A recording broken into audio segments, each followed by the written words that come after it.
Welcome back to Nonsense. I'm Chris, and this is the first in a new series of recontextualized and ridiculously detailed superfan breakdowns of Rick and Morty, starting here with Season 1, Episode 1, looking back with all the additional lore and knowledge we have about the world of the show, as well as breaking down all the missable animation details and jokes. We open on Morty's bedroom, with Morty fast asleep. There's a pair of cleats down here, as if Morty had just gotten back from practice, which I think they drop immediately, because I don't ever remember Morty actually playing anything at school. There's also tons of science stuff everywhere, including a literal science banner and an awesome solar system carpet, which I think is very curious that even in the pilot, the creators were already laying hints that as dumb as he may seem, the genius of Evil Morty is inside of our Morty too. He just lacks the confidence. There's also an R2-D2 on the shelf setting up all the Star Wars references. Rick drunkenly barges in and drags Morty out of bed to his spaceship, which is a little different than the rest of the show. Most notably, it's got this little flag thing on the back, which he literally loses in the very next episode. Rick tells Morty he's made a neutrino bomb to give this world a fresh start, which is a perfect moment to remind us of the new context we have for this scene. This is the home dimension of Rick Prime, his mortal enemy. He's willing to commit genocide to get back at Prime. The neutrino bomb specifically is also foreshadowing for...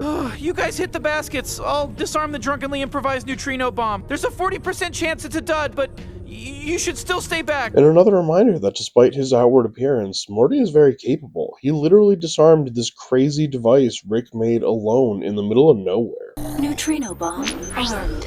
And that voice we just heard say that is literally Diane's voice, Rick's wife, which is crazy. After the theme, we see the family eating breakfast as the conflicts that Rick represents for the family come into view, and he says, The guy up front says 2 plus 2, the people in the back say 4. which we see literally happen next when we cut to Morty in class with Mr. Goldenfold, who seems to read off the poster in the back as he says, 2 plus 2.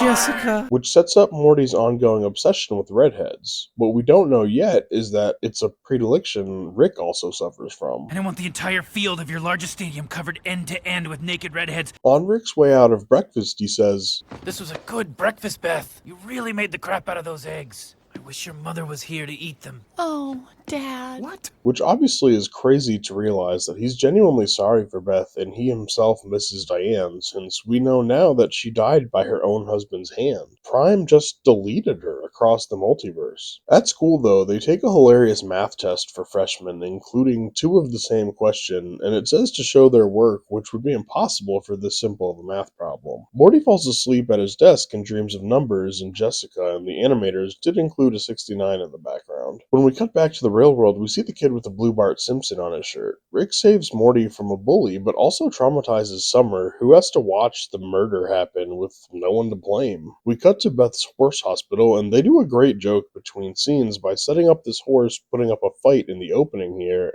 and then later, when we cut back, we see them cleaning up a blood stain instead. I also like how the hospital is barn-themed. Jerry visits Beth mid-operation and tries to convince her to put Rick in a nursing home, which would honestly be impossible, but it's a funny concept. And we cut back to Rick's first portal of the series, in an alleyway for some reason, and he tells a hesitant Morty to go through, and he has a really funny little walk as he does. Rick says the dimension is home to something Called a megatree.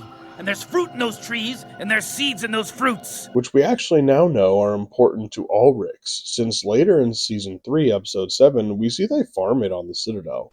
Almost got it. Hey, y'all get the hell away from my damn mega fruit! So he's actually going after its natural source rather than go back to the Citadel for some. When they reach the trees, Rick gives Morty some tech without explaining it enough, which is the story for a lot of Morty's misadventures, so he breaks his legs on the way down, and Rick has to jump to another dimension for the cure. But then he says it was a future dimension, which I take to mean a dimension where time maybe progresses faster compared to ours, based on how he describes spending a lot of time there. I spent so much time there, my interdimensional portal device.